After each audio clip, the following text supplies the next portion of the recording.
आज हम एक्सप्लेन करने जा रहे हैं 2019 में आई फिल्म मास्क के बारे में। मूवी की शुरुआत में हम एक आदमी को देखते हैं जो अभी अभी अपनी नींद से उठा है। उस आदमी का चेहरा पूरी तरह से गायब होता है, उसकी आंखें होठ कुछ नहीं होता। सोकर उठने के बाद वे बिस्तर के कोने से बंधी एक रस्सी को छूता है। रस्सी को छूने से वह एक दीवार पर पहुंचता है जहां पर चेहरे के 3 मुखौटे लटके हुए हैं। उनमें से 2 मुस्कुराहट के साथ और एक उदास मुंह के रूप में होता है। आंखें बंद करके वह सभी मुखौटों को छूता है। वे हंसी वाला मुखौटा अपने चेहरे पर लगाता है। अब वह दिन की शुरुआत इसी मुखौटे के साथ करेगा। इसी मुस्कान के साथ घर से बाहर चला जाता है। इसके बाद लड़का सीधे एक दुकान पर चला जाता है। दुकान से निकलने के पहले दुकान वाला उसकी अच्छी तरह से जांच करता है। दुकान वाले का चेहरा ही शक करने वाला था, जिससे वह सोचता है कि लड़का कुछ भी चुरा सकता है। उसके बाद वह वहाँ से चला जाता है। रास्ते में लड़का बहुत धीरे धीरे से चलता है। जब लड़का लोगों के बीच से गुजरता है तो वे सभी उसकी खुशी भरी मुस्कान के कारण उस पर शक करने लगते हैं। बस स्टॉप पर उस लड़के के चेहरे पर खुशी भरी मुस्कान धीरे धीरे कम हो जाती है। अब लड़का बस चढ़ने वाला होता है तो सभी धक्का मुक्की करने लगते हैं। तब भी लोग उसे गुस्से से देखते हैं। वे अब अपने चेहरे के भाव से तंग आ चुका था। उसने खुशी भरी मुस्कान बनाए रखने के लिए दूसरों पर ध्यान दिए बिना सामान्य होने की कोशिश करता है, लेकिन वो ऐसा नहीं कर सका।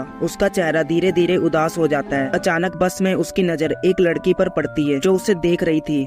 वह उसे एक दोस्ताना मुस्कान देती है, जिससे वो लड़की लड़के के लिए प्रकाश की किरणें बन जाती है। वह खुशी से उसे देखकर मुस्कुराता है। बाद में उन दोनों को एक आदमी रोक देता है। लड़की के जाने के बाद लड़का फिर से अजीब महसूस करने लगता है। अपने कार्यालय में वह पॉजिटिव मूड में होने का दिखावा करता है, लेकिन यह उसका ज्यादा समय तक नहीं चल सका क्योंकि उसने अपना काम समय पर पूरा नहीं किया। जब उसके बॉस ने इससे इसके बारे में पूछा तो उसके हंसी वाले चेहरे से बॉस को गुस्सा आ जाता है। गुस्से के कारण बॉस उसके सिर पर पेन फेंक कर मारता है। माफी मांगने के बजाय वह लड़का उससे धमकी भरे इशारे करता है। अब धीरे धीरे उसकी खुशी उदास चेहरे में बदल जाती है। घर लौटने के बाद उसने अपना चेहरा शीशे में देखा। वे देखता है कि उसके हंसी वाले चेहरे के भाव दूसरी की वजह से पूरी तरह से बदल गए हैं। लड़का पूरी तरह से उदास हो जाता है। सोने से पहले लड़का अपना मुखौटा उतार देता है और उस स्थान पर लटका देता है। हम देखते हैं कि कई दिनों में उसके काफी सारे मुखौटे उदासी में बदल गए हैं जो दीवार पर लटके हुए हैं। के पास केवल एक ही मुखौटा बचा होता है जिस पर खुशी का चेहरा होता है। चलो ठीक है, मूवी यहीं पर खत्म होती है।